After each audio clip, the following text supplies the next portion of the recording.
voir s'ils sont enregistrés. On attend un peu plus de monde ou on peut commencer maintenant? C'était Pas prévu de débordé. commencer 40. 40. Une quarantaine.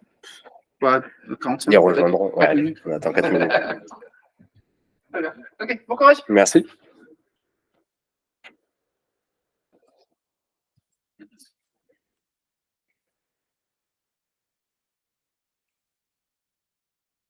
Alors, en attendant que tout le monde arrive, déjà, vous pouvez récupérer ces deux liens. Donc, le premier lien, c'est un lien d'inscription dans un Google Group qui vont vous donner accès au projet Google Cloud pour faire le workshop. Et le deuxième lien, c'est un playbook. Donc, c'est un guide pas à pas qui va vous guider dans la mise en place du TP.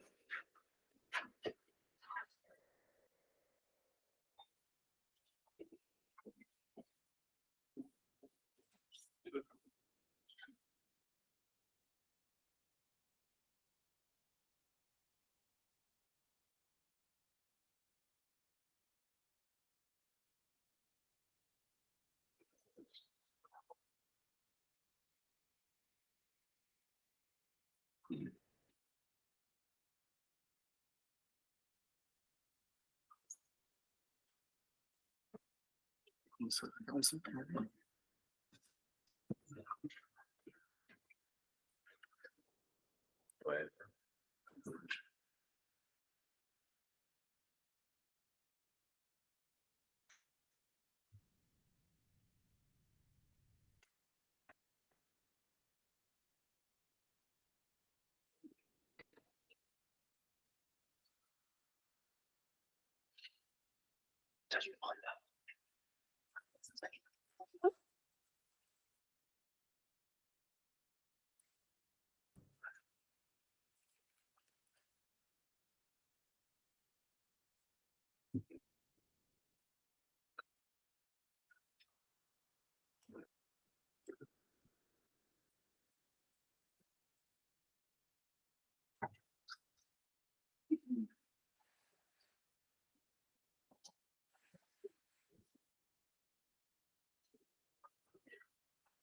Bon, on attend encore 2 petites minutes et puis on commencera.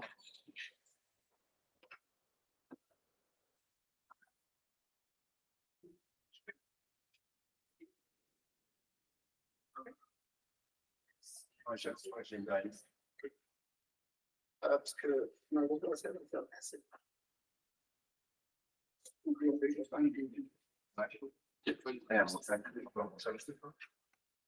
Si, très bien. Merci.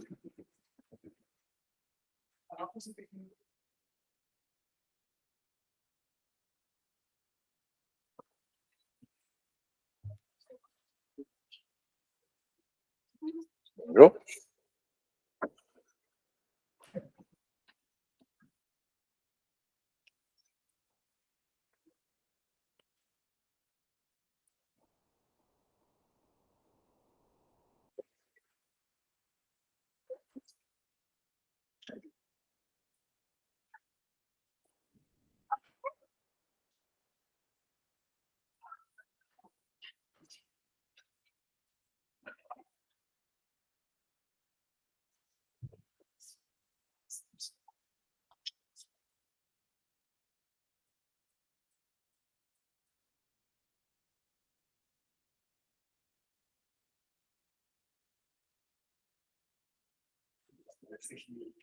Vous pouvez déjà récupérer ces deux liens. Donc, il y a le lien d'un Google Group qui vont vous donner accès à un environnement Google Cloud pour réaliser le TP et le lien d'un document pas à pas pour vous aider dans la suite des étapes.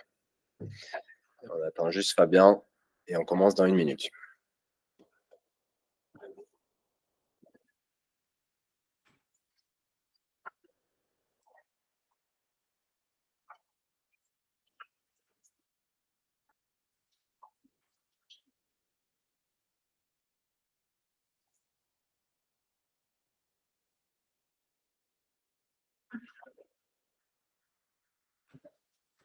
Allez, on va pouvoir commencer.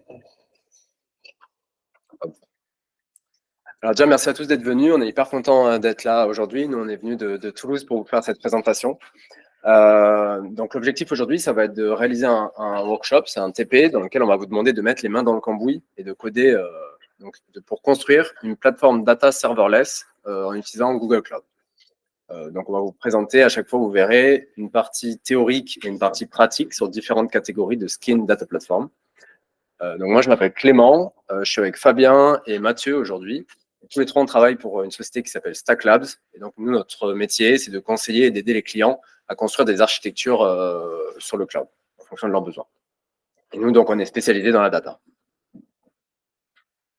Ouais, donc, qu'est-ce qu'on va voir aujourd'hui? D'abord, on va voir un peu les objectifs du workshop.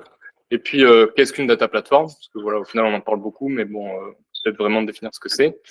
On parlera aussi de BigQuery, qui est le data warehouse serverless de Google et qui est vraiment le cœur de la data platform.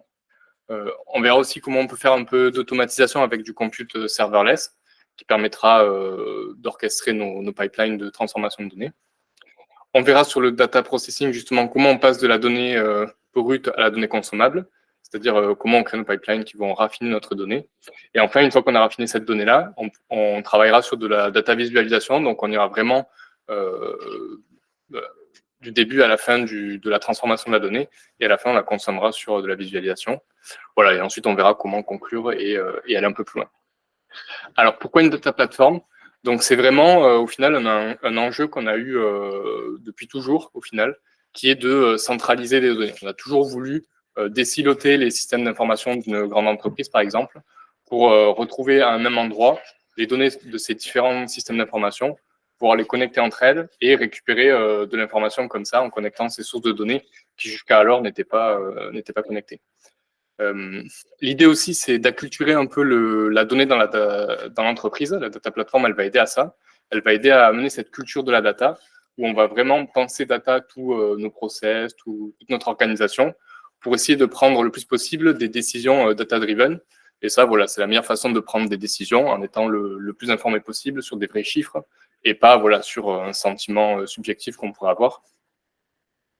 Et enfin, à quoi va aider la data platform? Elle va aider à apporter de la confiance aux données qui sont mises à disposition, puisque bien souvent, on retrouve des initiatives qui sont faites voilà, dans un coin et qui construisent des choses dans lesquelles on n'a pas forcément confiance.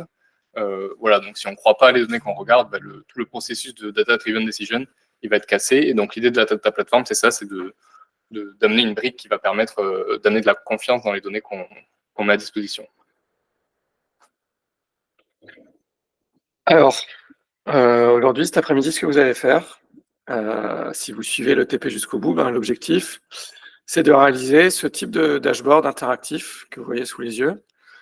Donc, il va exploiter un fichier de données fourni par l'INSEE, qui est les prénoms donnés en France depuis 1900. Et donc, pour aboutir à ce résultat, vous allez pouvoir monter votre data platform de A à Z en suivant les étapes qui sont détaillées dans ce qu'on a appelé le playbook, c'est-à-dire la documentation pas à pas avec les différentes étapes à suivre. Donc vous avez l'adresse du playbook, c'est l'URL qui est en haut, et vous avez un projet GCP pour héberger ce que vous allez réaliser. Pour avoir accès au projet GCP, comme on l'a dit aux premiers qui sont arrivés, il faut être membre d'un groupe Google, et pour être membre du groupe, il suffit de faire la demande en scannant le QR code ou en tapant l'adresse là. Donc si vous ne l'avez pas encore fait, c'est le moment. Si jamais on a laissé les liens en bas des prochaines slides, mais notez-le rapidement parce que ça va disparaître. Voilà. Alors, en suivant le TP, donc, on va construire une data platform qui va avoir cette architecture-là qui respecte le design des data platforms modernes. C'est-à-dire que vous voyez, elle est divisée en couches. Donc, il y a quatre couches. Donc, de la gauche vers la droite, on a le sourcing d'abord, c'est-à-dire là où sont hébergées vos données sources. Donc, ça peut être des fichiers, ça peut être des API à exploiter. Aujourd'hui, ce sera un fichier. Vous avez la couche raw data, c'est-à-dire les données brutes, c'est-à-dire en fait le miroir de votre source, mais importé dans votre data warehouse. Ensuite, vous avez la couche qu'on a appelée curated data. Donc là, ce sont vos données qui sont nettoyées et mises en forme pour être consommable par la dernière couche, qui est la couche de consumption. Donc c'est là où on va faire, aujourd'hui on va faire des dashboards, de la data vise, mais c'est là aussi on pourrait entraîner un modèle de machine learning, par exemple. Donc pour passer d'une couche à l'autre, vous voyez qu'il y a des processus, il y a différentes sortes de processus. On va venir plus en détail dans la suite du TP sur ces processus-là. Et vous voyez l'élément central qui est au cœur de notre architecture aujourd'hui sur Google Cloud, c'est BigQuery. Alors déjà, il faut se poser la question, pourquoi on a besoin d'un data warehouse et qu'est-ce que c'est la différence entre un data warehouse et une base de données traditionnelle, comme on l'entend. Et donc là, il y a deux mondes qui vont s'affronter. On a le monde de la base de données transactionnelle, donc on appelle ça OLTP pour Online Transactional Processing, et le monde de la base de données analytique. Donc si on creuse dans le détail, la base de données transactionnelle, c'est ce que vous avez vu à l'école si vous avez fait des études d'informatique. C'est le fameux SQL, les tables, tout ça. C'est une base de données qui est, on dit, optimisée pour l'écriture. Alors, ça ne veut pas dire qu'on ne peut pas lire de la donnée, mais en fait, optimisée pour l'écriture, ça veut dire qu'il y a un fort support des transactions. Et donc, les transactions, c'est la capacité à réaliser une série d'actions de manière isolée, et soit l'entièreté des actions sont réalisées avec succès, soit on a un rollback, de façon à avoir toujours une base de données dans un état cohérent. Si vous voulez avoir une image, c'est si vous faites un virement d'un compte A vers un compte B dans le monde bancaire, bah, ce n'est pas possible d'avoir un prélèvement dans le compte A et pas avoir l'argent dans le compte B. Il faut toujours avoir un état cohérent. Donc, ces systèmes reposent forcément sur des bases de données transactionnelles. Et donc, tout ça, c'est regroupé dans des propriétés qu'on appelle ACID pour atomicité, consistance, isolation, durabilité. Et ce type de bases de données sont très utilisées pour faire des CRUD. Donc, c'est des applications pour lire, écrire de la donnée de manière individuelle. Et ça, c'est complètement différent du monde des data warehouse et de l'analytique. Donc là, on est dans une base de données analytique Online Analytical Processing. Donc, BigQuery est un data warehouse. Il est serverless, donc il a la capacité de scaler en up and down à la demande sans avoir un provisionnement de ressources. Et donc, c'est une base de données analytique qu'on dit optimisée pour la lecture. Encore une fois, on peut écrire, bien évidemment, dans BigQuery, sinon on ne pourrait pas s'en servir. Il y a un support des transactions, mais il est beaucoup plus anecdotique. Et donc, on dit optimisé pour la lecture parce qu'on va pouvoir lire de grandes quantités de données, réaliser des agrégations sur différents axes d'analyse, sur des volumes beaucoup plus importants.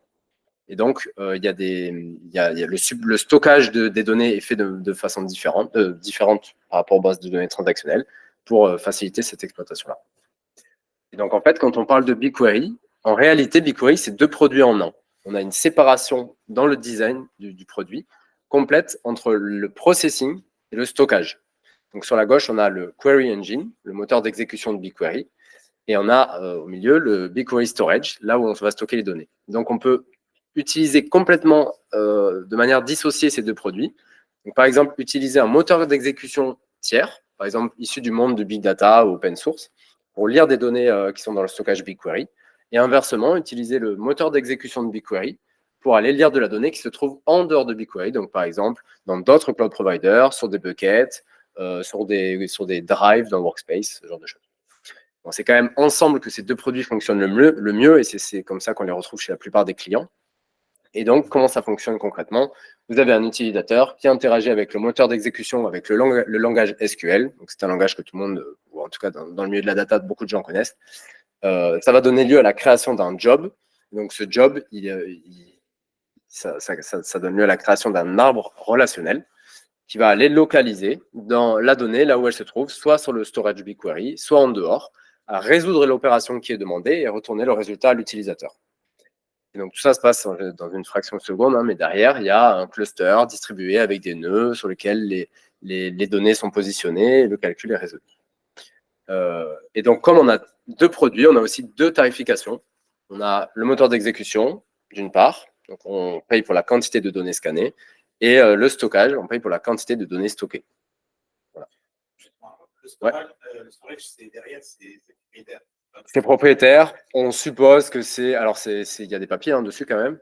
On suppose que c'est un simili parquet, pour ceux qui connaissent le parquet. En tout cas, c'est des données orientées colonnes qui sont compressées. Voilà, pour accéder plus vite. Sachant qu'il y a maintenant un support de Iceberg, donc c'est un format open source qui commence à arriver. Ouais, on l'a peut-être pas dit, mais n'hésitez pas à poser des questions au fur et à mesure. C'est un talk qui est interactif, donc c'est mieux comme ça. Ouais, donc là, ça va être à vous de jouer. Donc, on va commencer la première partie de pratique. Et dans cette partie-là, ce qu'on va faire, c'est qu'on va créer la layer row qu'on vient de voir. Donc, on va créer un bucket régional dans lequel on va venir charger des fichiers CSV. Voilà. Ensuite, on va définir dans BigQuery une table qui va venir lire ces fichiers, une table externe qui va venir lire ces fichiers CSV-là. Et on va aussi créer une deuxième table dans BigQuery qui va être en chargement manuel tout simplement d'un fichier CSV. Voilà, donc le fichier des prénoms, c'est le jeu de données qu'on utilise, donc c'est pas des fake data, c'est vraiment des données sérieuses qui sont issues du site de l'INSEE. Donc si vous trouvez des insights dessus, bah, c'est valide. Voilà, donc on a deux tables. Le premier, c'est l'historique des naissances, qui est un fichier au format CSV, voilà, dans lequel on retrouve le nombre de naissances par année, par département, par sexe et par prénom. Et ensuite, on a une deuxième table qui est le référentiel des départements, voilà, où on a un peu plus d'informations que l'ID du département qu'on a dans l'historique des naissances, et notamment on a le nom du département, la région. Et ça sera sympa pour faire des visualisations intéressantes. Voilà, donc là, c'est à vous. Ouais, vous avez 15 minutes. On vous invite à suivre le playbook, du coup, page 1 à 3. Et normalement, Mathieu vous a donné les accès. Donc, si vous avez fait la demande pour appartenir au groupe, vous ne devriez pas avoir de problème d'accès au projet GCP. Voilà, c'est très interactif, donc n'hésitez pas, hein, si vous avez une question, si vous voulez qu'on passe vous voir, enfin voilà, n'hésitez pas. Le projet GCP, c'est bien un workshop data platform. Exactement. Donc là, vous travaillez tous dans le même projet. Donc faites attention à bien, quand vous créez des ressources, à bien utiliser un trigramme qui vous correspond, de façon à ne pas écraser les ressources du voisin. Et après, on peut passer, vous aider s'il y a des soucis, vous poser des questions sur notre métier, sur tout ça. On est aussi là pour répondre. Parce que tout le monde a un PC. Je peux le faire en même temps que vous, mais je pense pas que ce soit pertinent. Parce que tout le monde a l'air sur son PC.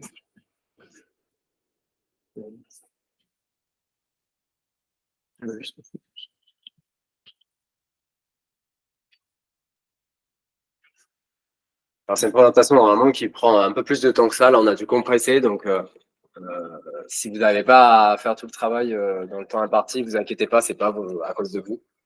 C'est juste qu'on a compressé. Ouais, on va devoir cadencer un petit peu. Ouais.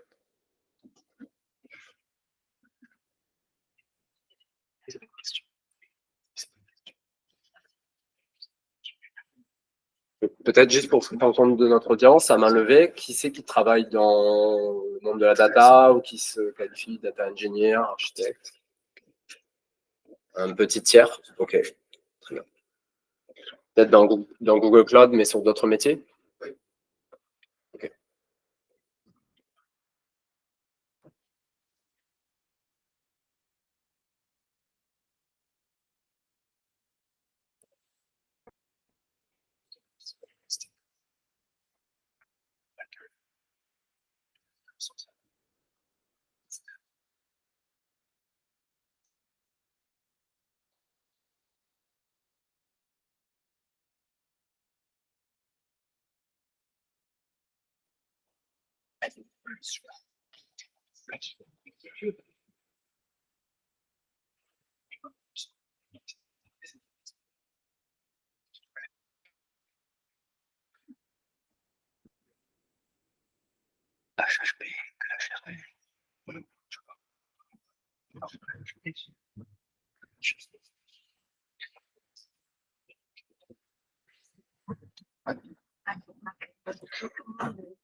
Partage mon écran, je vais le faire en même temps que vous, comme ça sert à faire suivre aussi.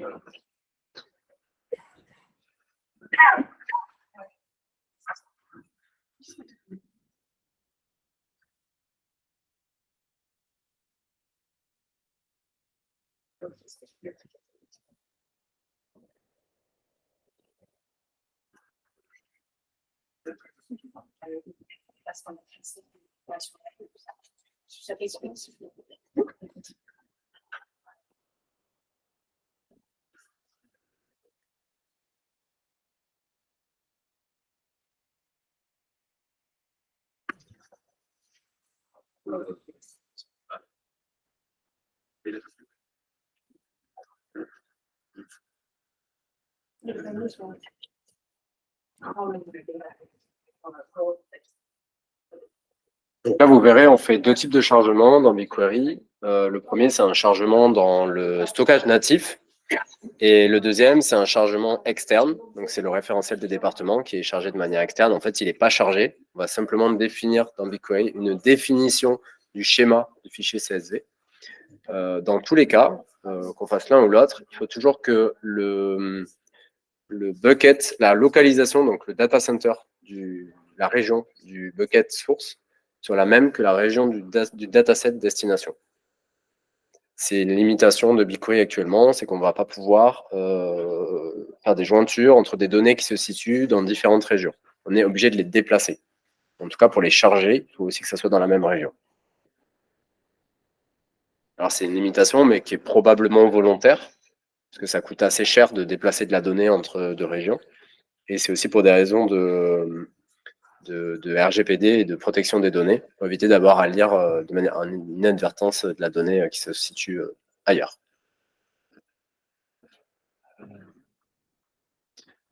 Ensuite, vous remarquerez que dans le bucket source, vous avez le fichier des naissances qui est splitté en plusieurs fichiers. Donc ça va vous permettre, dans l'étape d'après, de faire du chargement incrémental, de voir que vous allez pouvoir charger de manière itérative chaque partie du fichier l'un après l'autre. Donc pour l'instant, vous chargez juste la partie 0, et ça suffira pour valider le test.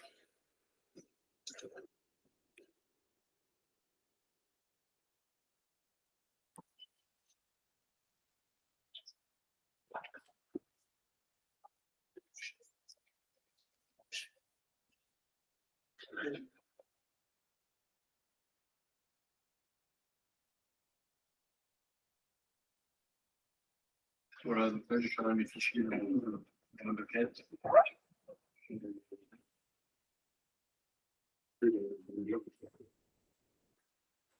Et donc, je vais créer les tables.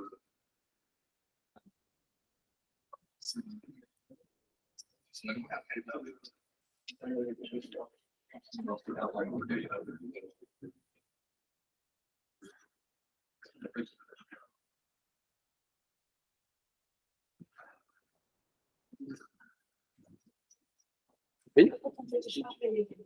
C'est une opération d'annoncer que ce type de CV qui sont dans le.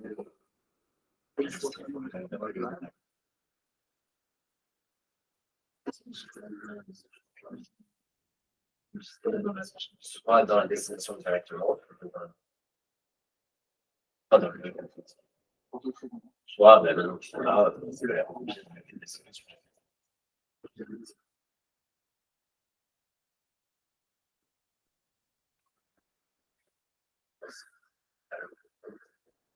Alors, même ça va parler de on va y avoir des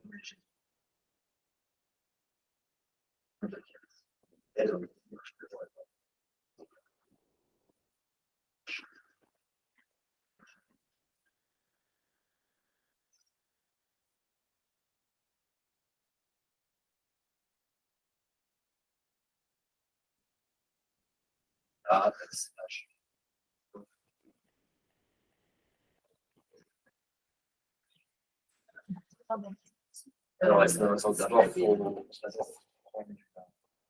le chemin local, ensuite, tout sera le fichier partiel. Et ensuite, voilà, ça va marcher.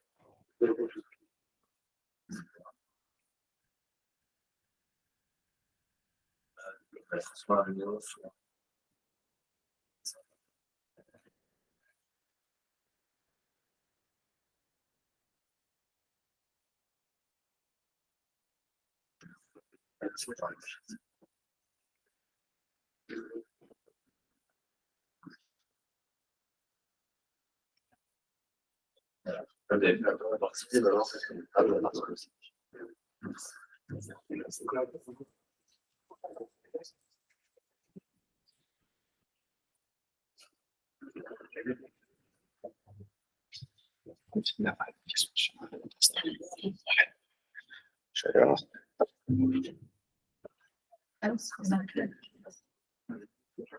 Voilà, donc là, une table externe qui nous permet de lire les fichiers de notre CSV.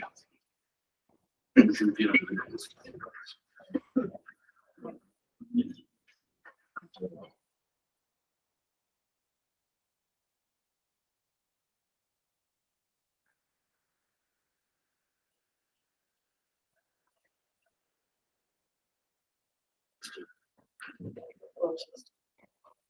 Ne faites pas comme Fabien, n'oubliez pas de changer le table type.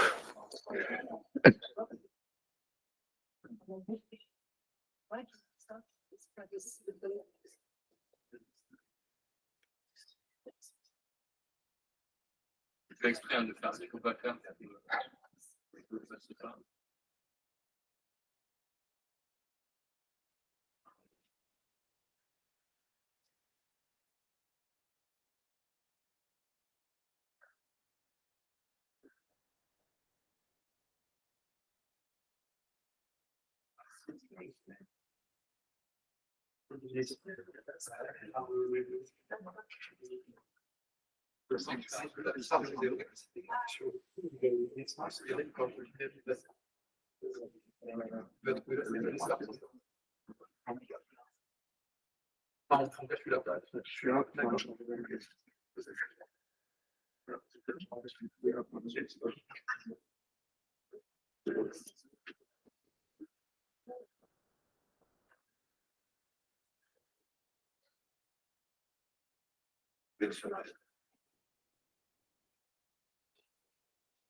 Ça, c'est pas une licence.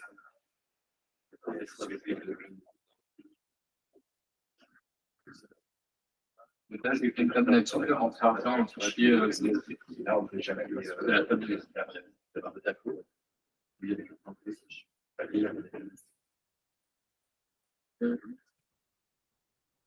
Je vais faire des externes. Alors là, c'est de montrer les différents termes qui ont été faits.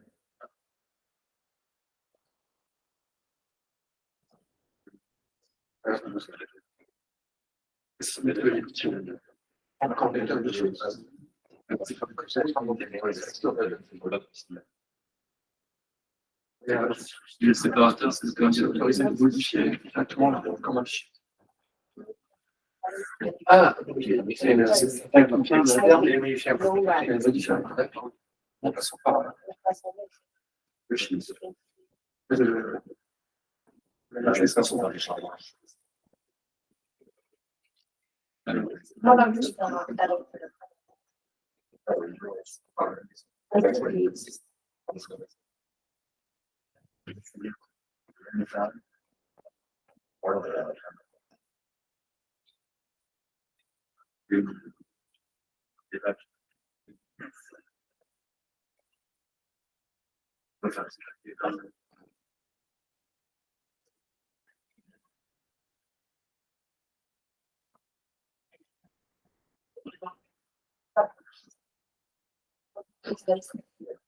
Ah, c'est.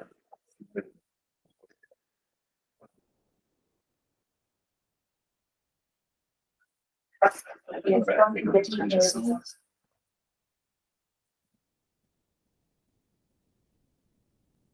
va passer à la suite. Est-ce que tout le monde a réussi? Si jamais, si vous n'avez pas réussi, on pourra, vous pouvez continuer pendant qu'on discute, et comme ça, vous ne perdez pas de temps pour la prochaine étape. Tu peux couper.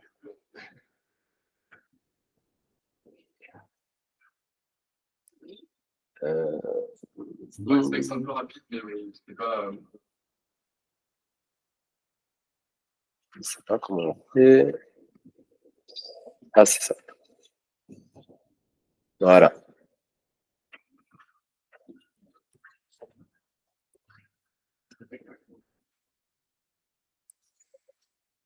Ok, donc là, dans cette première étape, vous avez construit votre table dans le dataset qui sera en fait un peu le réceptacle des données qu'on va ingérer. Alors ensuite, tout le problème, c'est d'automatiser l'ingestion des fichiers de données. Là, pour tester, on a fait une ingestion à la main. Maintenant, on va automatiser. Donc, il y a plusieurs approches possibles. Une approche un peu naïve, ce serait de faire une sorte de cron, un scheduler, qui se lancerait, par exemple, tous les matins à 5 heures du matin, parce qu'on sait que notre fichier, il est censé avoir été déposé avant cette heure-là, et donc on l'apporterait tous les jours. Il y a une autre approche qui serait de réagir, en fait, à l'événement d'arrivée du fichier. C'est une approche event-driven, et c'est celle qu'on va mettre en place. Alors, pourquoi? Parce que ça a pas mal d'avantages par rapport à une approche schedulée. Déjà, la première, c'est que ça va plus vite. On n'est pas obligé de se réserver un temps de latence tous les jours avant d'ingérer son fichier. Notre fichier, on peut l'ingérer dès qu'il est là. L'autre avantage, c'est que ça permet de faire un découplage entre les différentes couches de notre architecture, parce que tout va réagir suite à des événements, en l'occurrence l'événement de dépôt de fichier, qui va voyager sur un bus d'événements. En l'occurrence, dans Google Cloud, le bus d'événements, c'est PubSub. Et il va pouvoir faire office de tampon si jamais votre processus qui consomme l'événement n'est pas prêt au moment où il arrive. Il va pouvoir consommer l'événement plus tard quand il sera up à nouveau. Donc on garde à la fois du découplage et de la robustesse. Si jamais dans le processus, il y a s'il y a un élément qui n'est pas tout à fait prêt ou qui a besoin de faire plusieurs retries, le bus d'événement va permettre cette souplesse-là. Donc, nous, c'est ce qu'on va réaliser dans la suite. Et donc pour ça, nous, on a choisi d'utiliser comme plateforme pour porter le compute de chargement, de consommation en tout cas de ces événements et de chargement de fichiers, une solution qui s'appelle Cloud Function. Vous avez peut-être déjà entendu cette solution-là. Autre solution équivalente chez d'autres cloud providers, c'est le Lambda chez AWS. Et donc, c'est une solution qui est serverless. Donc, le provisionnement de serveur n'a pas besoin d'être fait. La fonction va être allumée uniquement lorsqu'un événement va arriver et elle va s'éteindre dès que l'événement a fini d'être consommé. Et donc, c'est un mode pay as you go. On paye uniquement au nombre d'invocations. Voilà. Et donc, ça supporte un certain nombre de langages de programmation. Nous, ce qu'on va vous proposer de faire là, c'est, en tout cas, la solution sur le playbook est en Python. Si vous ne connaissez pas Python et que vous êtes fan d'un autre langage de programmation, libre à vous de l'utiliser, il n'y a aucun souci, du moment que ça réalise l'action souhaitée. Donc là, ce qu'on va vouloir faire, c'est aller à la page 4 du playbook, et donc écrire le code d'une Cloud Function qui va charger de manière automatique tout CSV qui arriverait dans le bucket que vous avez créé en réponse à des événements, parce que Cloud Storage va aller notifier d'un nouvel événement de dépôt de fichier. Et donc, une fois que vous traitez cet événement, l'objectif, ça va être de charger le contenu du fichier dans la table BigQuery correspondante, en l'occurrence celle que vous avez créée, c'est-à-dire celle qui contient l'historique des naissances. Donc, l'architecture, elle ressemble à ça, en gros. Vous avez votre bucket, vous allez créer votre fonction, vous allez faire un lien entre les deux via un message broker, donc le fameux PubSub. Et donc, Cloud Storage va notifier et publier un événement dans PubSub dès qu'il y a un nouveau fichier qui va arriver. Cet événement, c'est une payload qui est au format JSON. Et donc, ce que doit faire votre Cloud Function, c'est décoder ce JSON qui est en paramètre il y a un champ dans ce JSON qui contient le chemin du fichier qui vient d'être déposé dans le bucket. Donc, l'objectif, ça va être, en fonction de ce chemin-là, si c'est bien le fichier que vous souhaitez traiter, par exemple, s'il commence par naissance et qui finit par CSV, vous allez charger le contenu de ce fichier dans la table BigQuery correspondante dans votre zone raw. Et pour ça, vous pouvez utiliser le SDK BigQuery qui va vous permettre de créer un job de chargement. C'est un des types de jobs que l'on peut faire dans BigQuery. Et pour ça, vous spécifiez le chemin dans le bucket et le format et le schéma de la table. Okay. Donc, vous avez un peu moins de 15 minutes pour faire ça. Sachant que si vous avez peur de ne pas avoir le temps, vous pouvez tricher et regarder la réponse qu'on a fournie dans le playbook. C'est le code à trous, en fait. Il suffit juste de remplir 3 lignes dans le Python. Et ensuite, on peut passer pour vous aider si vous avez des soucis. Donc là, ce qu'on fait, faut bien retenir, c'est qu'on ne va pas charger le contenu du fichier dans la fonction, parce que ça, c'est pas du tout scalable si on a des gros fichiers sur des architectures de big data, sur des gros fichiers de plusieurs dizaines de gigas qui arrivent. On va simplement dire à BigQuery, tiens, charge-moi ce fichier. Et ce qui est hyper intéressant avec cette solution, c'est que le chargement d'un fichier dans BigQuery, il est complètement gratuit. Google le propose gratuitement dans son pricing.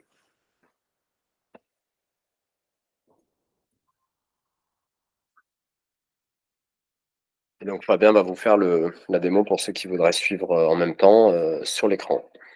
Et je vous invite à le faire vraiment sur votre PC.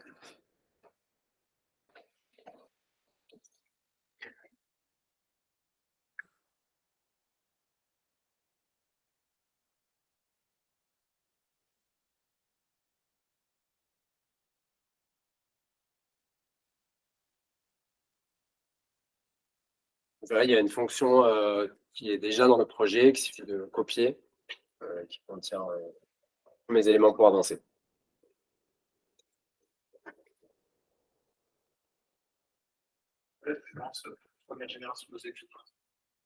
C'est une bonne question. Je pense qu'il y a des langages différents qui doivent être supportés ou des invocations différentes.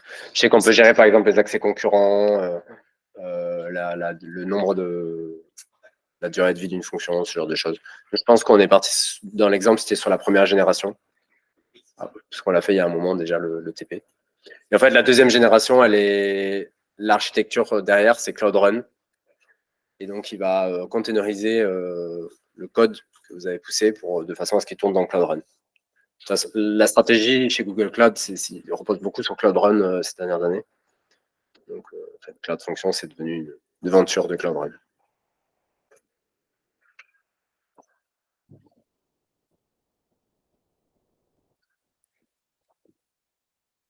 L'avantage de Cloud Function, c'est que vous avez tout dans une seule interface pour créer les triggers automatiquement, configurer le pub/sub sur le bucket qui va traiter les événements qui correspondent à la création d'un fichier. Tout ça est très simplifié. Donc, c'est pour ça qu'on le propose sous cette forme-là. Donc, ça rentre en 1h30. Alors, ce à quoi il faut que vous pensiez, c'est tout type de fichiers peuvent arriver dans ce bucket. On part du principe qu'on ne contrôle pas le format. Et donc, c'est à vous d'implémenter les bons contrôles dans votre code pour vérifier le chemin du fichier qui vient d'être déposé et pas traiter n'importe quoi. Sinon, ça va planter. Petit truc pensé dans le runtime, ça, etc. On va se rendre compte qu'il va savoir qu'il y a les bonnes permissions. Donc,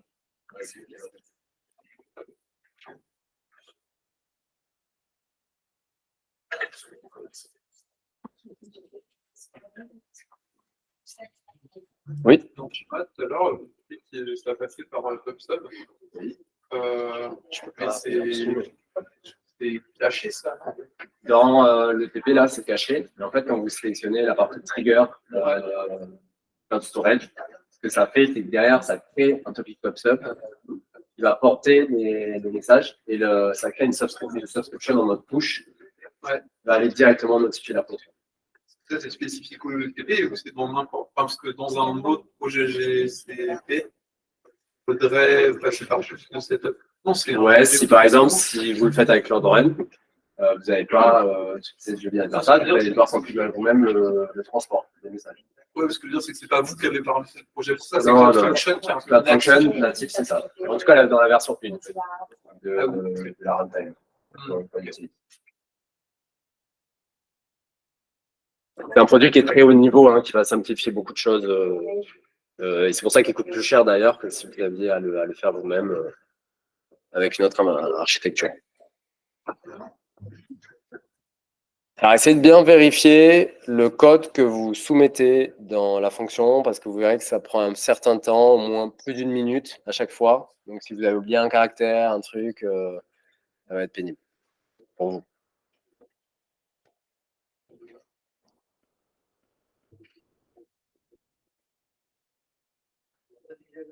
Comme ça, par exemple.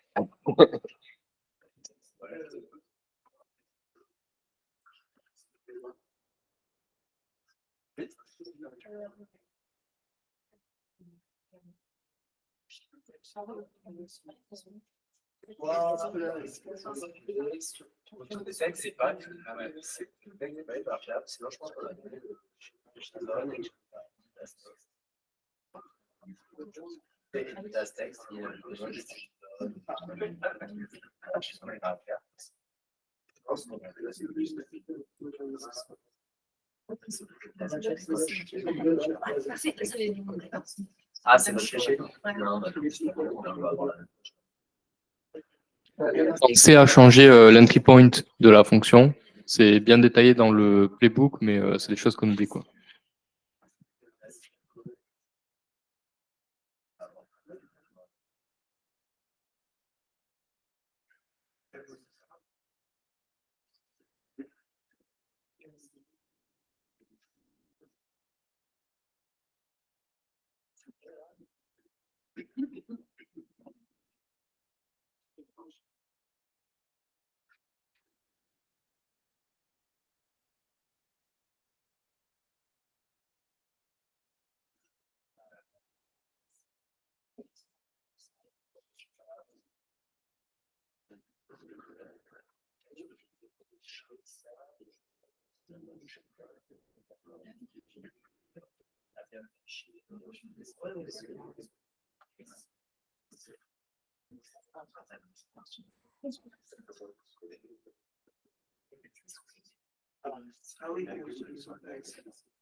Par contre, on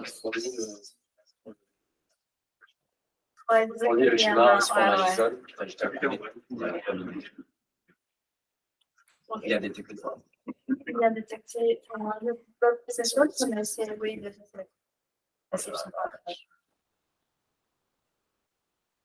En général, souvent la question, est-ce que ça vaut le coup de demander l'autodétection du schéma par BigQuery? Nous, on ne le recommande pas, surtout pour une layer raw. Donc, en général, la layer raw, quand on va lire des données peu structurées, enfin semi-structurées comme le CSV, on met tout en string parce qu'on ne sait jamais si dans une colonne de type année, on ne va pas se retrouver avec un XXXXX, on ne savait pas, et donc ça va planter le chargement. Donc, dans le doute, on met tout en string, chaîne de caractères. Et ensuite, ça sera le job de la transformation vers la zone curated, de nettoyer tout ça et de lever les alertes qui vont bien si jamais il y a du bruit ou de la mauvaise qualité de données.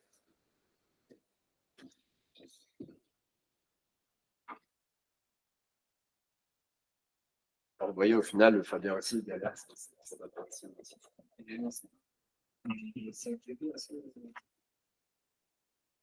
Donc là, ce que je vais faire, c'est que je vais copier un des fichiers d'essence dans mon bucket. Et vu qu'il est déployé en fonction et qu'elle réagit sur un nouveau fichier arrive, on va avoir de nouvelles données qui vont être chargées dans la table. Donc, un bon test, ça serait de faire un select count étoile from TB naissance de votre table avant, et ensuite vous faites une copie du fichier et vous voyez si 5 secondes plus tard, le count a évolué. S'il y a bien de la donnée qui a.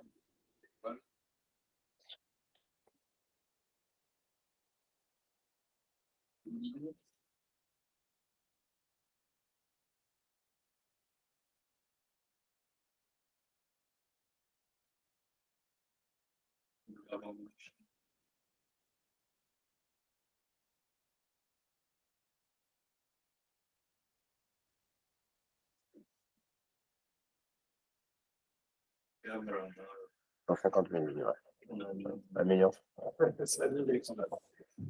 Si vous avez déjà copié tous les fichiers part 0 à 5 dans votre bucket, c'est pas grave. Vous pouvez renommer le fichier en lui-même, par exemple, et ça va re-émettre une notification. Ce que j'avais fait, je le recopie. Ou le re-uploader en mode override et ça va re-émettre la notification et donc vous pourrez tester de renvoyer le truc.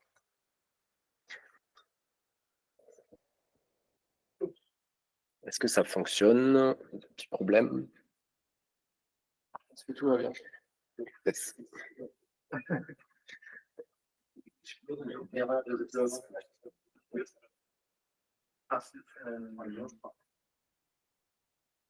Et donc à la fin, on est censé avoir 3 700 000.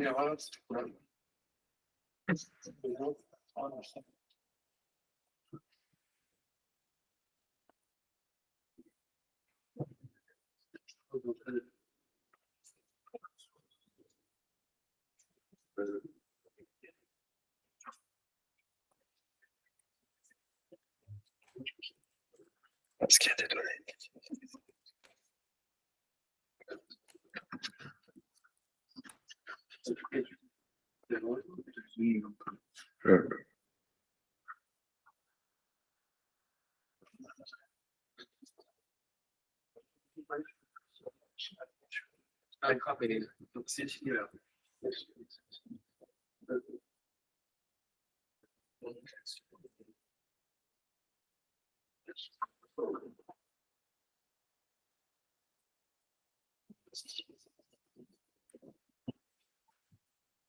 Ah, il y en a qui sont déjà à la partie curated, je vois.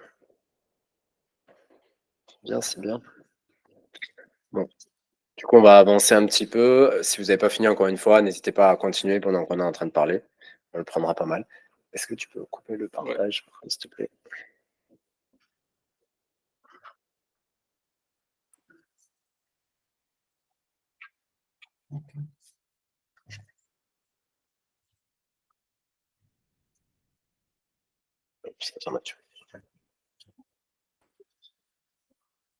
Alors, on a fini la partie ingestion dans notre couche RAW. Et maintenant, l'étage du dessus de la fusée, c'est la couche curated.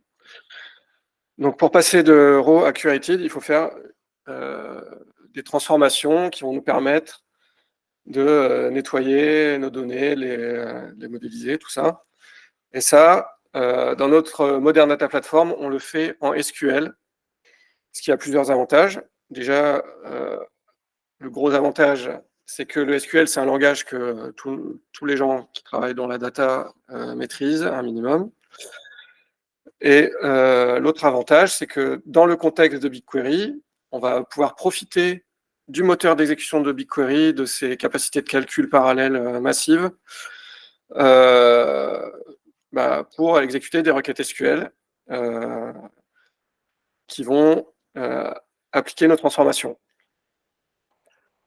Donc là, notre but, en passant à la couche curated, c'est d'orchestrer des requêtes SQL pour transformer et nettoyer nos données et les rendre conformes à notre modèle. Alors, qu'est-ce que c'est que notre modèle? Et juste, je rajoute quelque chose.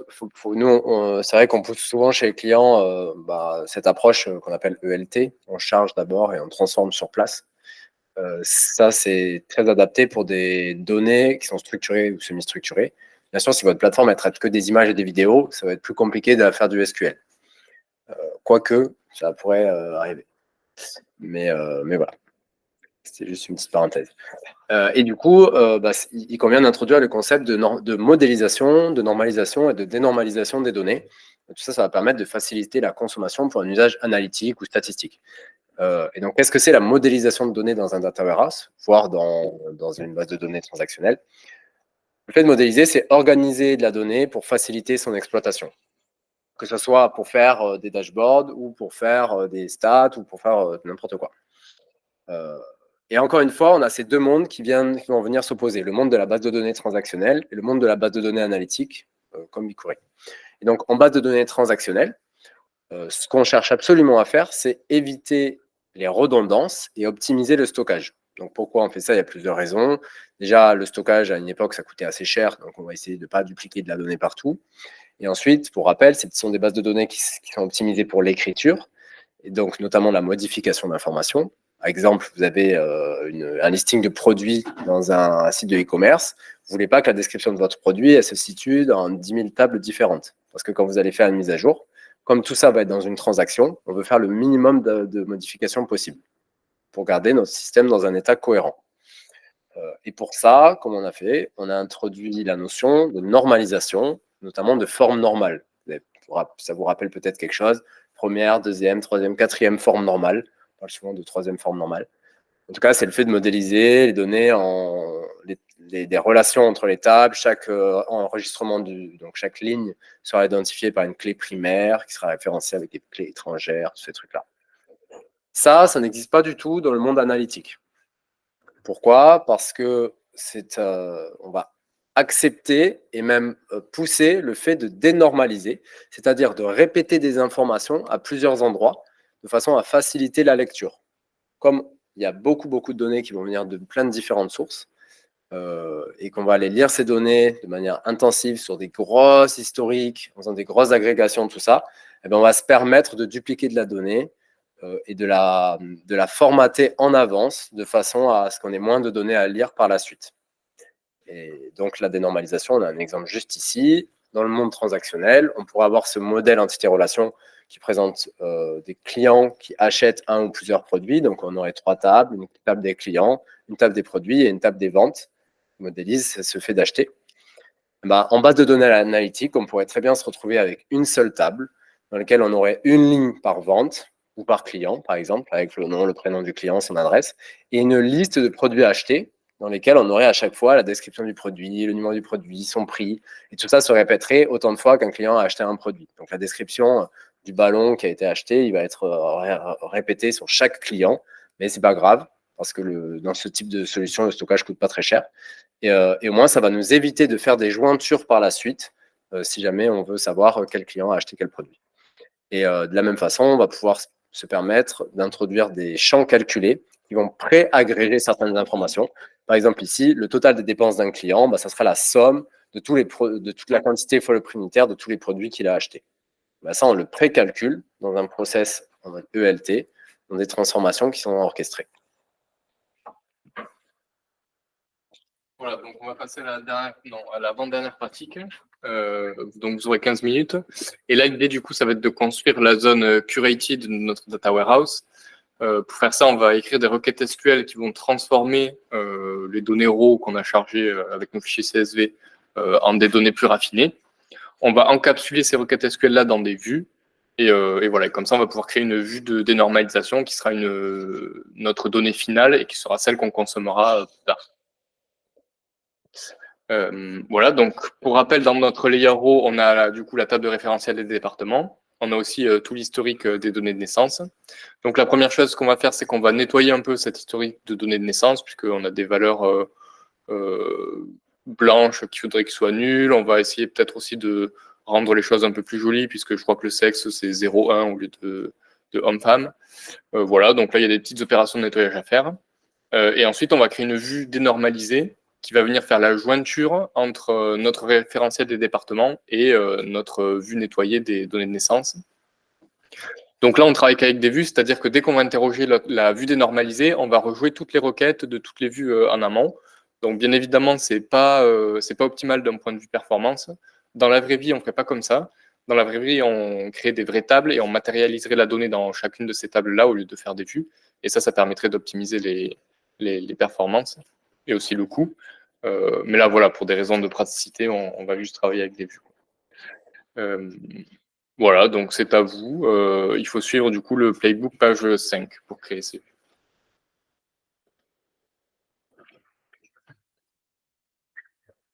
Alors, on vous a mis des exemples de transformations qui peuvent être pertinentes entre le raw et le curated sur les données de naissance, par exemple. Alors, je sais qu'il y a souvent on met des labels sur les différentes catégories. On va essayer de convertir dans les bons types. Donc, par exemple, ici, on a des années qui sont en chaîne de caractères. On va essayer de les mettre en entier, voire en date, de façon à ce qu'un logiciel puisse faire des courbes de date. On a aussi, je sais que dans les années, vous avez, comme je disais tout à l'heure, des fois des XXXX ou années inconnues ou nombres inconnus. Ça, on va essayer de l'éliminer pour pas avoir de bruit dans notre jeu de données.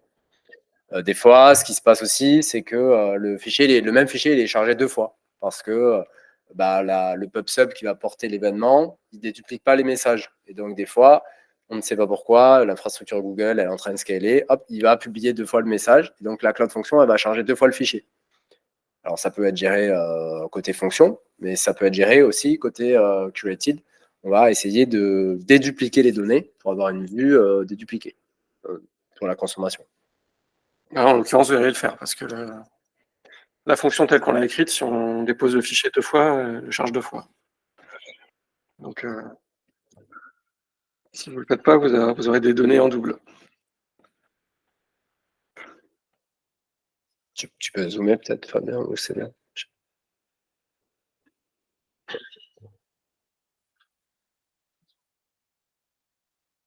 Alors, de toute façon, vous allez vite le voir parce que dans l'étape 4, on va faire de la visualisation de ce jeu de données dénormalisé. Donc, il va avoir le label des départements avec à chaque fois les naissances qui vont bien. Vous allez voir les courbes, ça ressemble à rien. C'est juste que votre jeu de données, il n'a pas été nettoyé correctement. Et ça arrive tout le temps.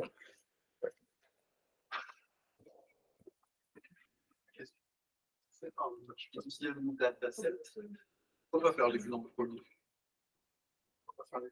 C'est pareil. En fait, à quoi ça sert de faire un autre dataset pour les vues?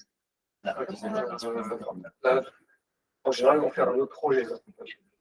Bon, c'est pas un chasse. J'ai bon là. On est plus vite dans les début. Ça permet de gérer les services. Les permissions sont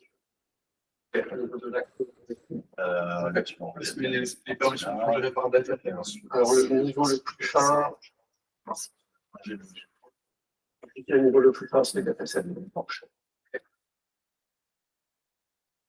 Ah oui, du coup, l'intérêt, c'est quoi? C'est de faire un dataset, à quelqu'un, et vous allez créer des vues dedans, et créer des fichiers sur les data. Voilà, par exemple. Par exemple, il va bien un fichier pour faire un peu le salaire, la vague. Donc, le gros, ça va être tout le monde. On n'a pas envie de les exposer à tout le monde. Table,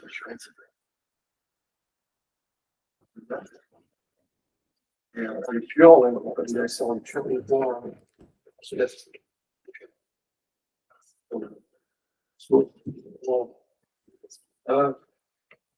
L'intérêt des datasets, c'est principalement de gérer des gens. C'est pas seulement ça, mais c'est. Oui, en termes de coût, après, ça ne sert de rien d'avoir un bon dataset. On a collé, on a écrit, on a écrit, on a écrit, il faut gérer, il doit faire quand il est collé. Et donc, on peut join des projets différents. Actuellement, on a accès à YouTube. Mais ça doit être la même région. On peut join inter-projet entre les datasets dans la région.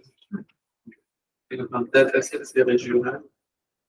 Une région, un dataset, une région. se continue de ces régions. C'est pas global. Je veux dire, c'est le dataset que la localisation des.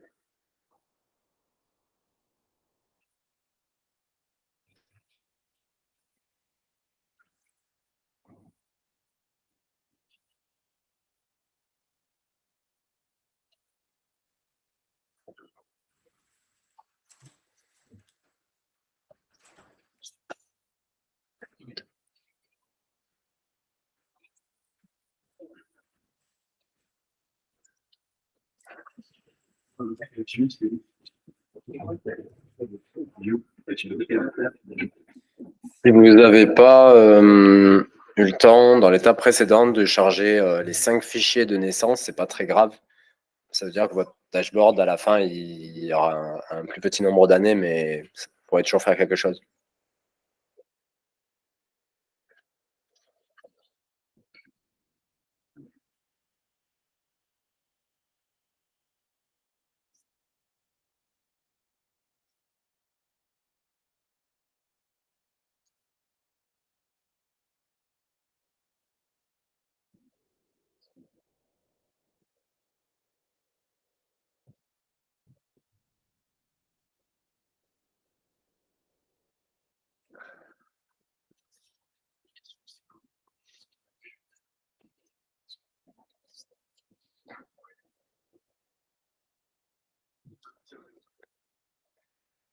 Élimine les années qui sont pas été castées correctement en entier. Ouais, ça se fait dans la vue d'avant. Non, mais c'est ça la vue d'avant. Et quoi? C'est pas la vue d'avant. Et il n'y a pas un where Ah, j'avais plus en bas. save cost. Ça était grippé là, j'étais un idiot. C'est bon. Et quoi? Ah oui, si, je peux le dire. Ça peut être copié sous là.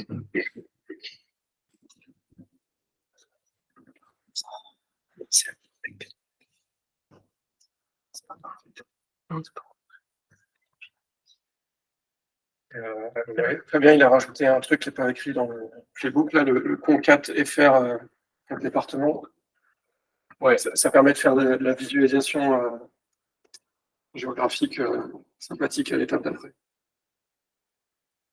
Ouais, donc si vous pouvez, n'hésitez pas à le rajouter, ça vous sera utile. On peut aussi le faire dans l'outil de vise, mais voilà.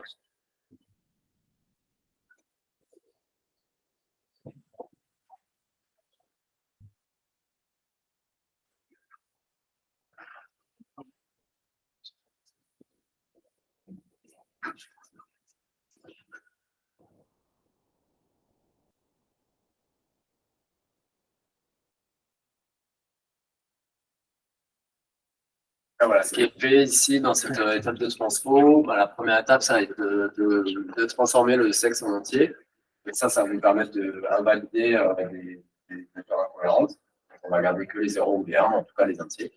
Et quand c'est un 1, on met l'homme, quand c'est un 2, on met femme. On ne dit pas qu'il a fait venir les 0, etc. Ensuite, le prénom, on le garde tel quel. Il n'y a a priori pas trop de transformation à faire. On aura fait des transformations de cas, c'est pertinent. Le safe cast ici va vous permettre de retourner nul si jamais le nombre concerné n'est pas un entier. Donc on va faire ça pour l'année de naissance et le nombre de naissance. Vous remarquerez que c'est un jeu de données qui est déjà agrégé à la façon, parce qu'on a un nombre pour chaque année et chaque département. Ce n'est pas une ligne par naissance. C'est déjà agrégé, c'est pour ça qu'on n'a que 3 millions et quelques. On aurait beaucoup plus depuis 1900. Ici, la dernière ligne, je ne sais pas si vous connaissez cette syntaxe, a été ajoutée dans BigQuery il y a 1 ou 2 ans. Ça existe dans d'autres data warehouse. Le qualify. Le qualify, ça permet de faire une restriction, donc l'équivalent d'un where, sur le résultat d'une fonction analytique. Donc là, on utilise la fonction analytique row number qui permet de numéroter chaque ligne selon les critères. Là, on va donner le même numéro à toute ligne qui a le même sexe, prénom, année de naissance, code département. On a 2 fois la même ligne avec ces critères-là. On va avoir un chiffre de row number différent. Donc, nous, on ne garde que le 1. Ça permet de faire de la déduplication. Alors, si vous connaissez le SQL, faire un select distinct, ce n'est pas une déduplication efficace. Il y a une table de chargement, par exemple, dans notre table, ça n'élimine pas le doublement. Donc là, c'est ce genre de technique à base de fonctions analytiques, c'est beaucoup plus efficace. Et ça va arriver typiquement si on charge 2 fois le même fichier dans le bucket sans faire exprès. Voilà, ça peut vite arriver.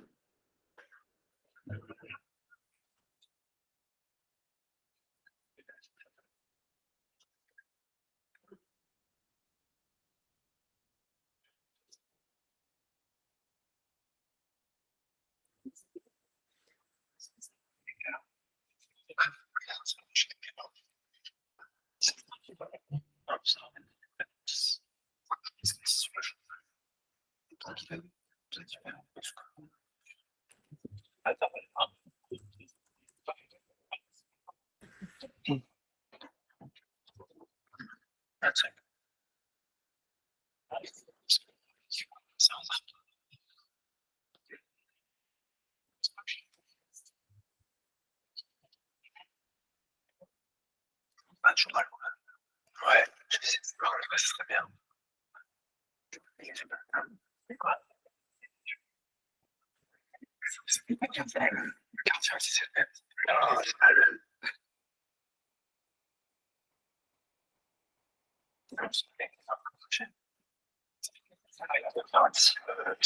Ils sont 21 dans le mythe. Ça va être pas mal. Je suis pas petit, je vais pas retester. Je vais dire que quand il y a de budget, je pense qu'on va sur le projet.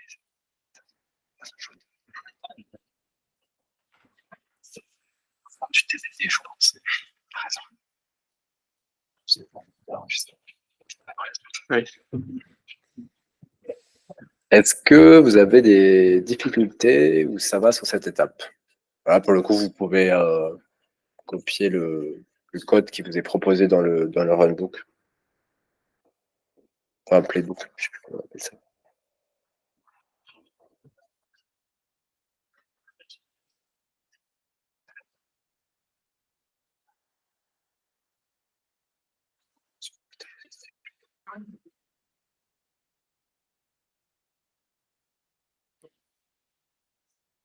Bah, si ça vous va, je vous propose qu'on passe à la suite. Donc, encore une fois, vous pouvez continuer à faire cette étape-là pendant qu'on parle.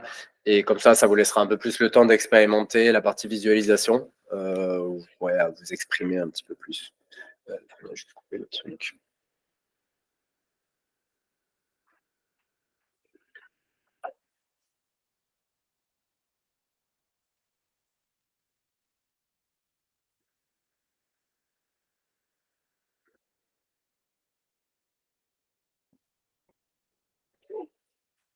Ouais, donc là, on va passer à la dernière phase de notre workshop. L'idée, ça va être d'exploiter les données dans un outil de visualisation. Voilà, c'est l'étape finale sur nos données raffinées qui est la plus la plus utilisée. En général, le premier use case qu'on fait, c'est un peu de BI sur les datas qu'on ingère et qu'on transforme. Donc l'outil qu'on utilise sur GCP, c'est Looker Studio. C'est un outil gratuit, dans le sens où on paye pas du tout pour l'outil. Après, l'outil va générer, lorsqu'on crée des graphes et lorsqu'on le manipule, va générer des requêtes qu'il va envoyer à BigQuery, et forcément, le coût de ces requêtes dans BigQuery va nous être facturé.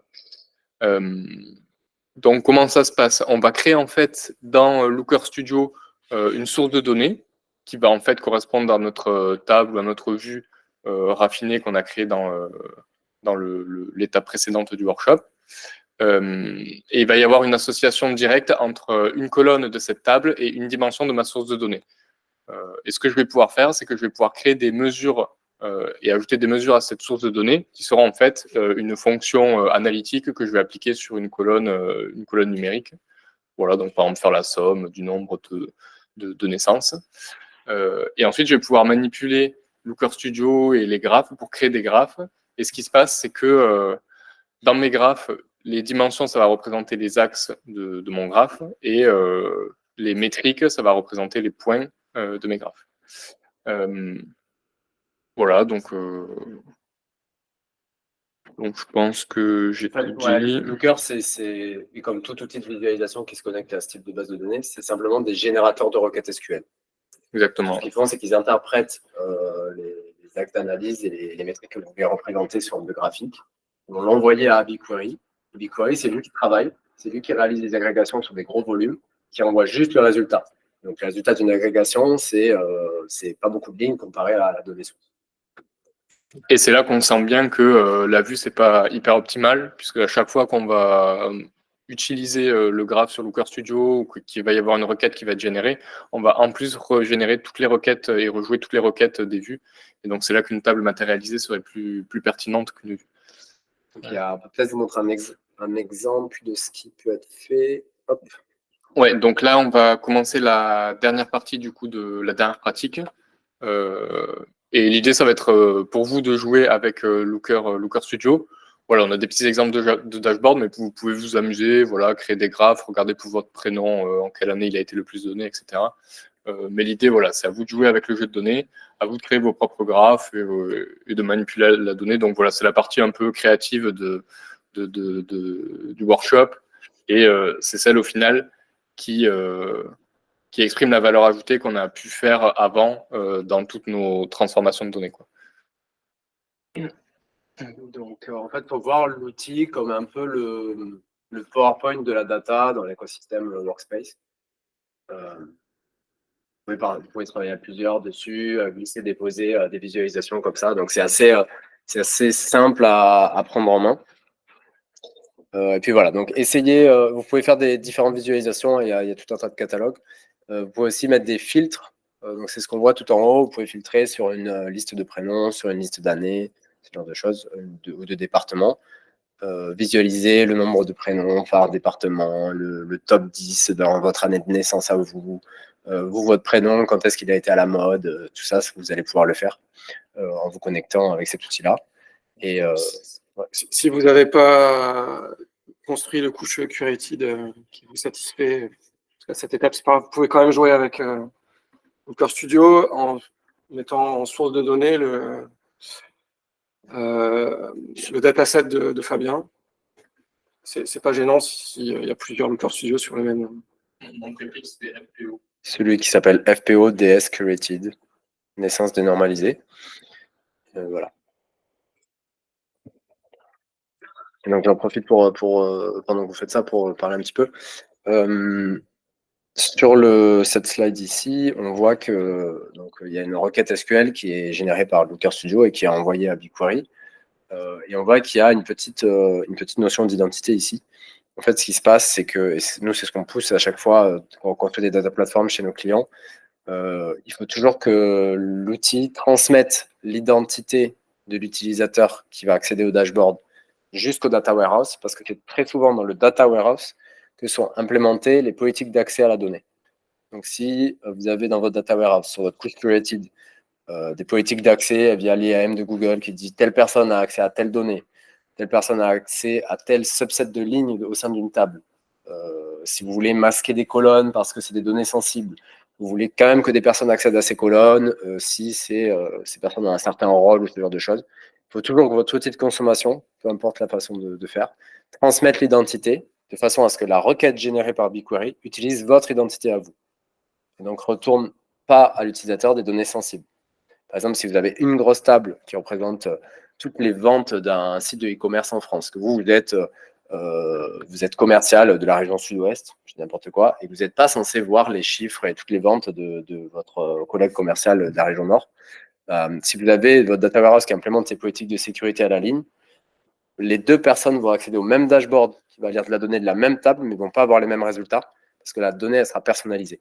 Et donc ça, c'est hyper important d'implémenter ce genre de politique.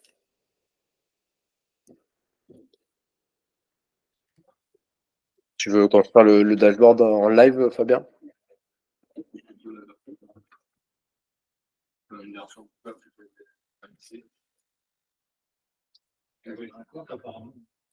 C'est juste un compte Google. Il faut avoir un compte Google et il n'y a pas besoin de. Si vous avez réussi à accéder au Google Cloud, non, c'est bon. Ah ouais? Le Looker Studio? Ah d'accord. Ouais, je sais pas. Je pense que c'est juste pour des stats ou. Ouais, c'est ça. Alors c'est gratuit, mais comme l'a dit Fabien, En fait, c'est un générateur de requêtes SQL. Donc, Google, ça leur va bien que ça soit gratuit parce que ça fait travailler BigQuery. Et donc, dès qu'il y a une requête qui est lancée sur BigQuery, ça génère du coût. Aujourd'hui, Alors- c'est gratuit pour vous, hein, c'est nous qui payons. Oui. Ok. Alors, on aurait pu douter de la sympathie de Google en proposant cet outil gratuit. Maintenant, c'est un outil quand même qui est rattaché au contrat Google Cloud, donc qui hérite de toutes les conditions Google Cloud. Donc, c'est un produit Google Cloud, c'est pas un produit Workspace qui serait ouvert au grand public. Donc, Voilà, là- donc ça c'est un exemple de dashboard qu'on peut faire. Une fois qu'on sait utiliser le Plutôt, c'est vraiment quelque chose qu'on peut faire rapidement une fois qu'on a les données préparées, quoi, en quelques heures, on peut faire un petit quelque comme ça. Et on voit que c'est quand même assez sympa, puisque là, voilà, on a la densité par département. On a le nombre de naissances par année. Voilà, on a comment faire un peu ce qu'on veut. Et, N'hésitez pas à le faire, vous, le test pour votre prénom à vous. Et puis, on passe pour vous aider si vous avez des données incohérentes. Encore une fois. De graphique, pareil. T'en as plusieurs. Celle-là, c'est Géo, je sais pas quoi.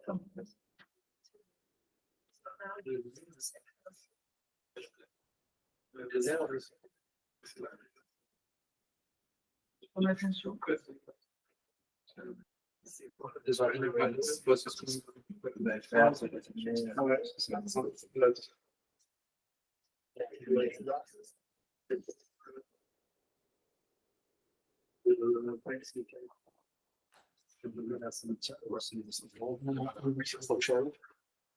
je me demande si c'était pas sur le zéro ou département, c'était sur quoi?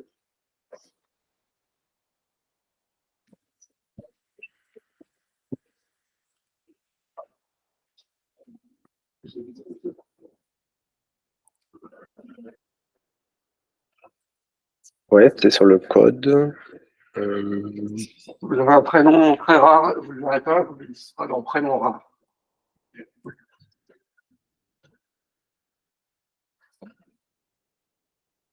je crois que le prénom Kurt, on voit qu'il a été donné que dans le 67.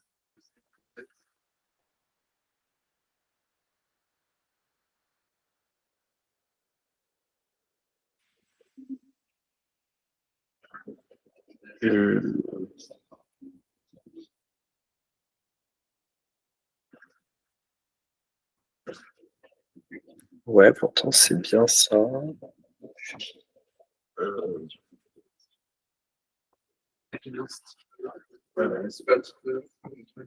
Non, tu peux le tester avec un.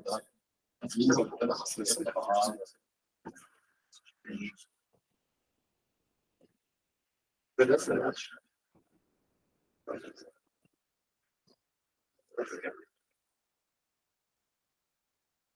Ah, c'était marqué. C'est marqué quoi? C'est ça. Non, c'est ça. Oh, c'est ça.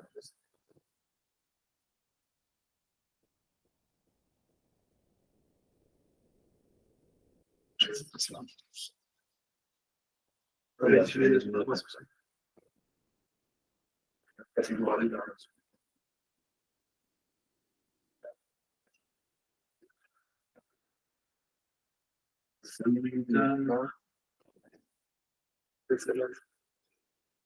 Là, c'est pareil.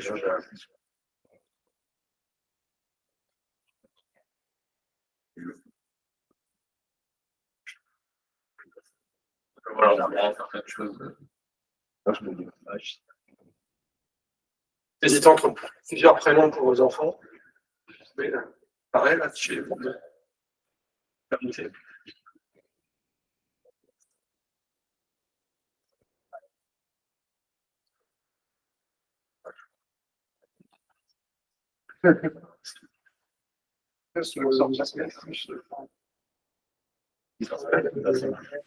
Donc, ouais, dans toute la détail, ça veut dire que la dimension. Non, la somme.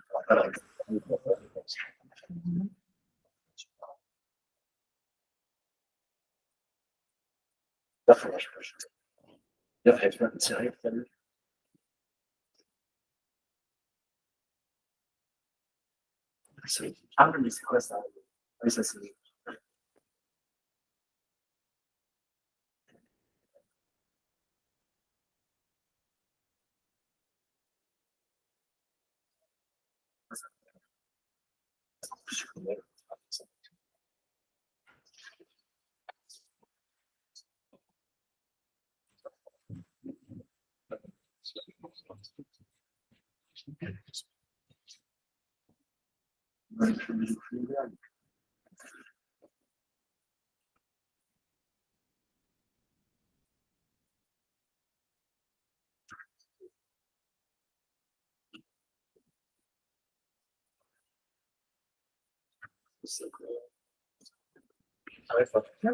J'arrive pas à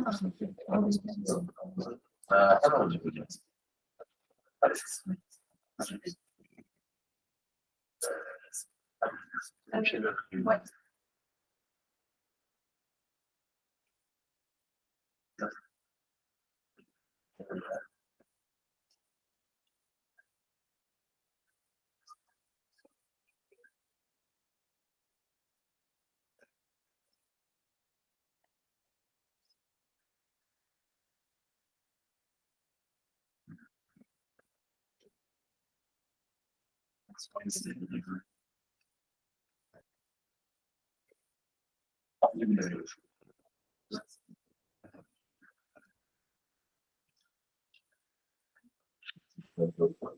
Avoir accès.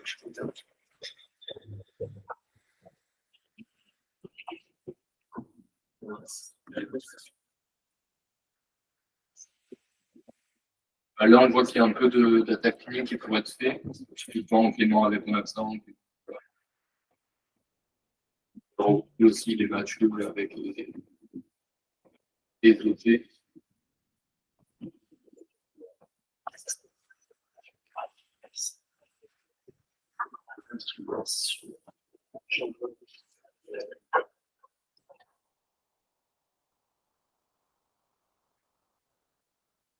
On va parler de data cleaning parce que un creux dans les cléments avec un accent correspond à une pointe avec les cléments sans accent. C'est un lycée qui n'a pas avancé correctement dans le fichier.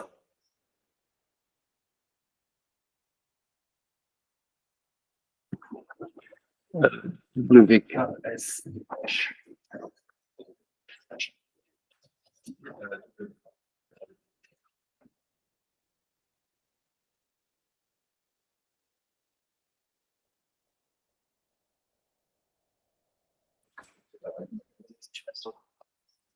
Tu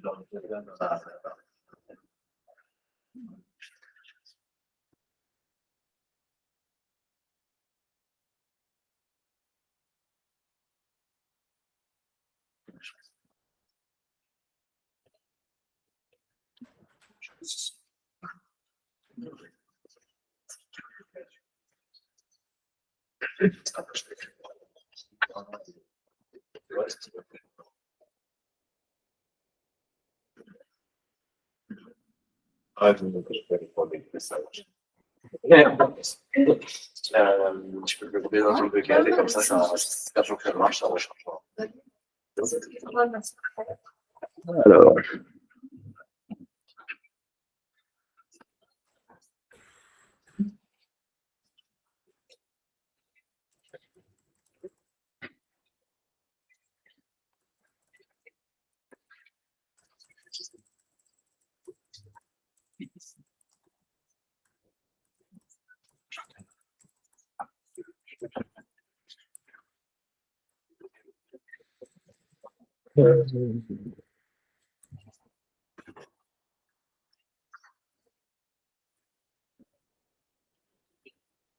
Ouais, la prochaine étape, c'est de déployer un LLM sur cette donnée-là pour éviter à avoir à faire ces graphiques-là et à poser des questions en quelque sorte.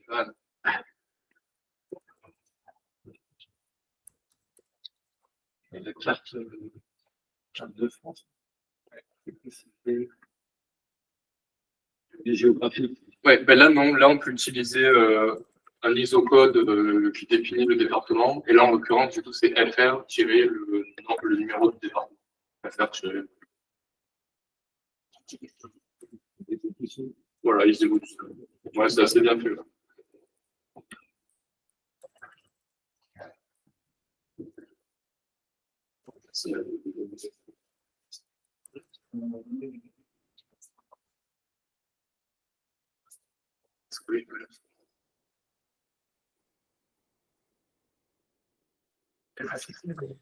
Voilà, je te laisse recharger.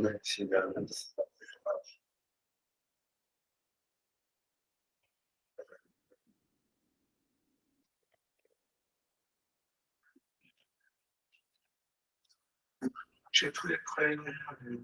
Vous avez les prénoms les plus populaires sur laquelle.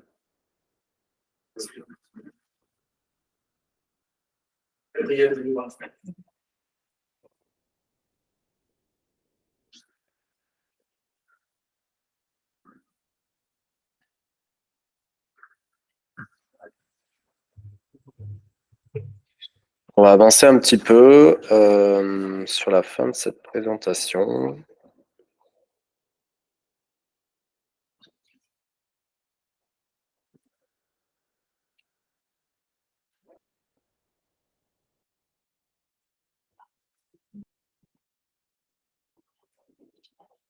Alors, donc là, ce qu'on a fait, c'est une version très simplifiée, vous l'imaginez bien, de la construction d'une plateforme data. Nous, quand on travaille des fois chez des clients pendant plusieurs mois ou plusieurs années pour faire ça, donc c'est que c'est beaucoup plus complexe que ce qu'on vous a présenté ici. Moi, ça vous donne un premier aperçu de la séparation en différentes couches. Donc la couche de sourcing, raw, curated et de consommation. Ça, c'est des notions qu'on retrouve un petit peu partout dans les entreprises, sauf que c'est à bien plus grande échelle. Pour aller plus loin, donc, ce que vous pouvez faire déjà, c'est que nous, on a réalisé les opérations de transformation et de dénormalisation en créant des vues parce qu'on n'avait pas envie de s'embêter à créer des tables, à scheduler dans le bon ordre, le lancement des requêtes SQL qui allaient alimenter les tables, etc. Par contre, c'est quelque chose que vous pouvez faire, vous, sur votre plateforme. Et pour aller plus loin, on va vous laisser un petit peu les accès là pendant plusieurs jours si vous voulez tester. Ça va être de scheduler les transformations qu'on a réalisées, de passer de la zone raw à curated, grâce à un orchestrateur qui va aller lancer les requêtes SQL de type insert into votre table destination en sélectionnant votre transformation. Pour ça, dans Google Cloud, il y a plusieurs produits qui pourraient répondre à ce besoin-là. Des orchestrateurs qui servent à autre chose que de la data, ou en tout cas qui sont généralistes. Il y en a principalement deux. Il y a Composer, qui est basé sur Airflow. Il y a Workflow, qui est un produit serverless, qui permet d'orchestrer des appels API, sachant que BigQuery, c'est aussi, ils exposent une API pour lancer des requêtes, donc vous pouvez faire avec ça. Et il y a un produit qui est vraiment dédié à ça s'appelle Dataform. Dataform, c'est un concurrent de DBT. Et donc, c'est un produit qui vous permet d'orchestrer des requêtes SQL en gardant un linéage, une connaissance du linéage, donc ça permet de le faire dans le bon ordre. Si vous avez une dépendance entre votre table dénormalisée, votre table curated et votre table raw, il va lancer les transformations dans le bon ordre pour que ça soit cohérent. Autre chose, c'est que là, nous, on a tout fait dans la console.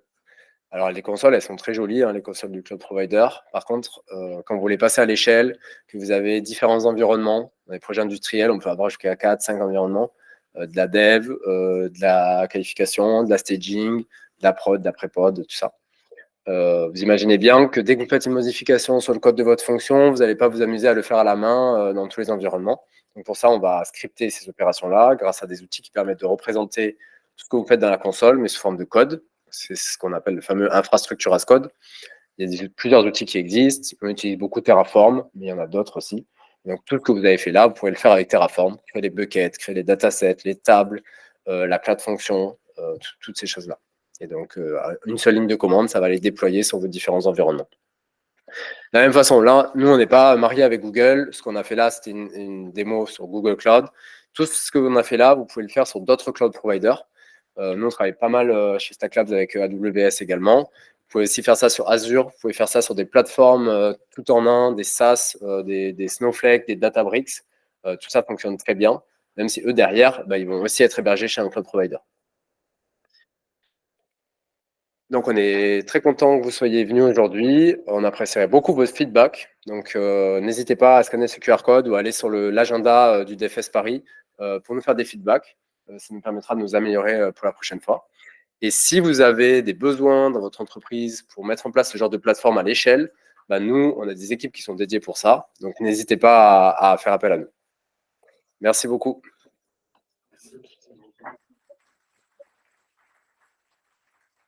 Ouais.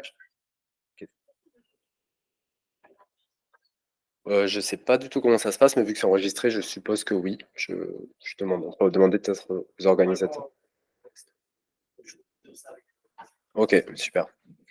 Donc, comme je l'ai dit, le projet, le groupe, on le laissera en ligne dans les prochains jours.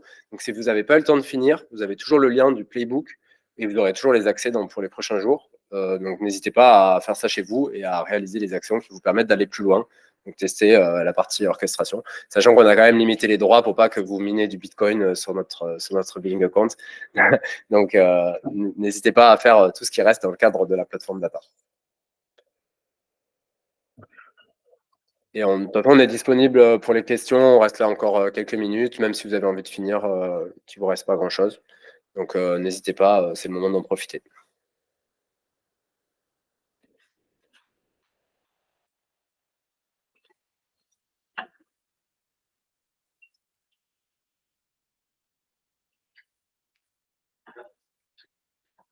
Question sur les rapports, Ouais.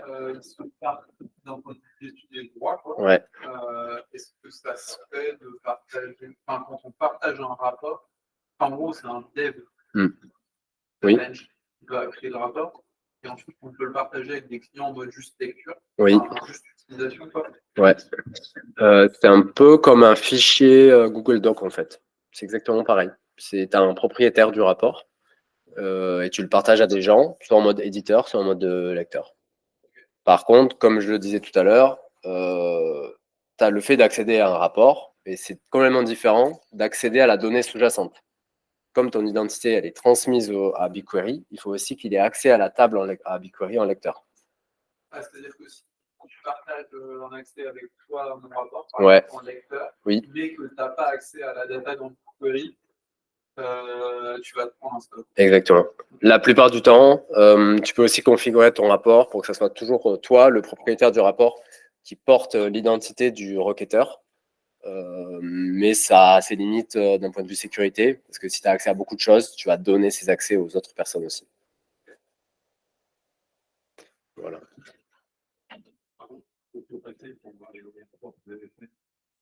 Que nous, on a fait ou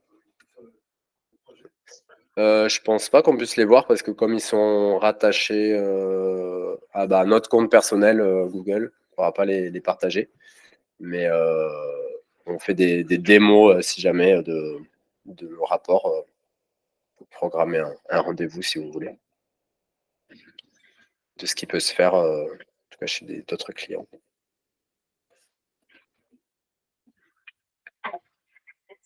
Avec plaisir, merci à vous. Merci. Je vais couper l'enregistrement.